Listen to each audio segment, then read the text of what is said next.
नहमदुहु व नसल्ली अला रसूलिहिल करीम अम्मा बाद फ़अऊज़ु बिल्लाहि मिनश शैतानिर रजीम बिस्मिल्लाहिर रहमानिर रहीम। तमाम नाज़रीन एक मरतबा दुरूद पाक पढ़ लें। अल्लाहुम्मा सल्लि अला सय्यिदिना मुहम्मदिन व अला आलि सय्यिदिना मुहम्मदिन व अस्हाबि सय्यिदिना मुहम्मदिन व बारिक व सल्लिम अलैहिम। गुज़श्ता रोज़ मैंने उसूल तजवीद से बात की थी कि हमें तजवीद सीखना हमारे लिए कितना ज़रूरी है, उसके जो भी मौजू, मकसद, मर्तबा, वो सारा कुछ आपके सामने रखा था। आज हम बात करेंगे कि हम सभी लोग इंशाअल्लाह अल्लाह के फजल व करम से कुरान मजीद की तिलावत करते हैं। हमें ये देखना है कि कुरान मजीद के शुरू में जब हम औज़ बिल्लाह और बिस्मिल्लाह पढ़ते हैं, इसके बारे में क्या कुर्रा हजरात क्या कहते हैं। मैंने पहले ही कहा कि हम इमाम हफ्स अलैहि रहमत की रिवायत पढ़ते हैं। तो बहरहाल बात ज़्यादा लंबी ना करते हुए अपने मौजू की तरफ लौटते हैं हम। तो जब भी आप कुरान मजीद पढ़ोगे, जैसे कि आपने कुरान मजीद अभी आप घर से मस्जिद की तरफ आए, मस्जिद में आप बैठे, आपने कुरान मजीद खोला, अब आपको तिलावत करना शुरू करना है, तो हमें सबसे पहले क्या करना होगा? अऊज़ु बिल्लाहि मिनश शैतानिर रजीम पढ़ना। ये हमारे लिए ज़रूरी है। जब भी आप कुरान मजीद की तिलावत करना शुरू करो, उस वक़्त औज़ बिल्लाह पढ़ना क्या हो जाता है? ज़रूरी। और बिस्मिल्लाह के बारे में ये तफसील है कि आप अगर बरकतन पढ़ लोगे तो कोई मसला नहीं है, बरकतन पढ़ोगे तो उसमें कोई हर्ज नहीं है, बरकत के लिए पढ़ रहे हैं। अब अगर नहीं भी पढ़ोगे, खाली औज़ बिल्लाह पढ़ा, बिस्मिल्लाह नहीं पढ़ोगे, तो भी कोई मसला आपको नहीं है, कोई गुनाह नहीं सरजद होगा आपसे। यानी कि कुरान पाक शुरू करने से पहले लाजमी क्या है हम सब के लिए? औज़ बिल्लाह पढ़ना। और बिस्मिल्लाह बरकत के लिए पढ़ सकते हैं, और कोशिश करनी चाहिए हम बरकत के उम्मीदवार भी हो जाएं। और दूसरी बात ये रही कि जब हम कुरान करीम शुरू कर लिया, अब हमने औज़ बिल्लाह पढ़ ली, बिस्मिल्लाह भी बरकत के लिए पढ़ ली, अब हम पढ़ रहे थे कोई सूरत, यानी कि सूरह तौबा से पहली जो सूरत है वो पढ़ रहे थे। अब आ गई सूरह तौबा की बारी।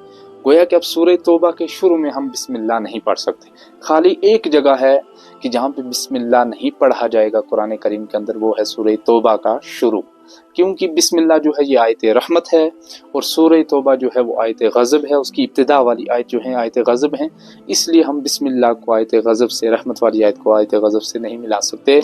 और इसमें दूसरा फ़लसफ़ा ये है कि जब इतने अजीम हस्तियों ने इस कुरान करीम को जमा किया है, उन्होंने जब बिस्मिल्लाह नहीं लिखी, तो हम कौन से आज उनके साथ मुकाबला कर रहे हैं।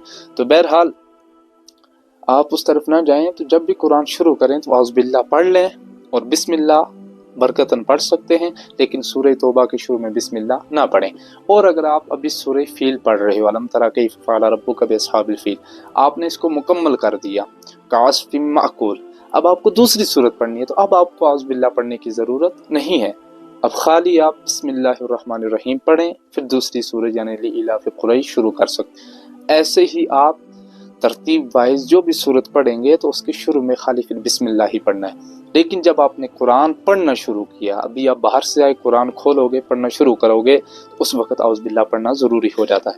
अब आपको मैं यहाँ से दिखा भी देता हूँ कि ये है, कुरान पाक शुरू करने से पहले औज़ बिल्लाहि मिनश शैतानिर रजीम पढ़ना ज़रूरी है। और बिस्मिल्लाह के बारे में ये तफसील है कि अगर सूरत से पढ़ना शुरू करे, या पढ़ते पढ़ते कोई सूरत बीच में शुरू हो गई, तो दोनों सूरतों में सूरह बरात के अलावा, यानी सूरह तौबा के अलावा, इसका दूसरा नाम बरात है, बिस्मिल्लाह पढ़नी चाहिए।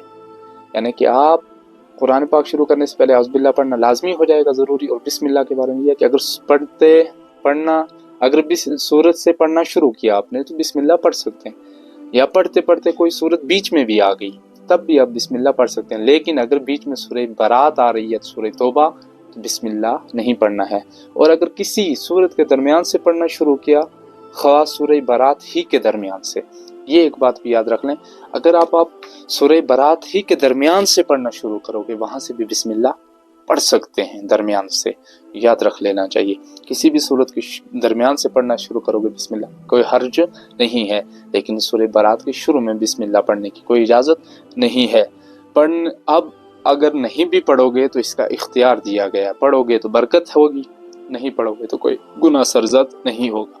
उम्मीद है कि मुझे आपको ये बात आपके जहन में बैठी होगी। और अगर कोई आपको इसमें मसला हो, कोई बात पूछनी हो, तो आप कमेंट करके भी बता सकते हैं। और कोशिश करें कि आप इल्म दीन सीखने की भी और दूसरों को सिखाने का फरमाए, दूसरों तक पहुंचाने की भी तौफीक अता फरमाए।